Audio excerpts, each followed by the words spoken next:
And this is precisely what I'd like to first discuss with you, maybe put a challenge forward is, I would argue that in the first 7 centuries, the model that we see really clarified, especially by the Seventh Ecumenical Council, is not one where the Bishop of Rome in any way has any temporal authority or power whatsoever. But rather, there is pretty clearly the Byzantine Symphonia model that's outlined, for example, in the statements of the Council between the Pope and the Emperor, the way that the Seventh Ecumenical Council calls the Emperor the God-ordained Emperor. And so he has his sphere, which is the temporal sphere.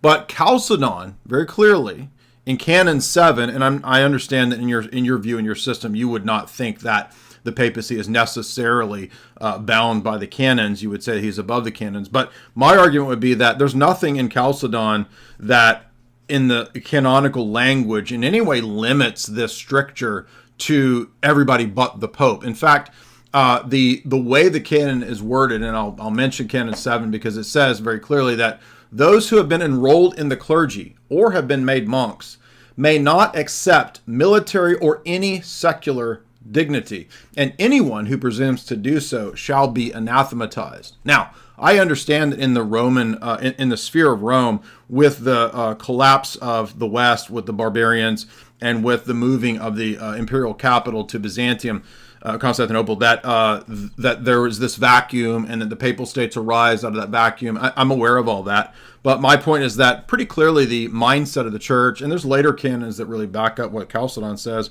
there's no place for the spiritual power coming in and saying that we are also the supreme temporal power. And precisely by the time that you get to Dictatus Papae, and then a couple centuries later, Unum Sanctum dogmatizes not just the idea that the temporal power is under God and under Christ, which we affirm, but that the Bishop of Rome uniquely is above and has all temporal power, and to be saved, you must accept that dogma, as Unum Sanctum says. That's specifically where I would pose a challenge and a point of departure.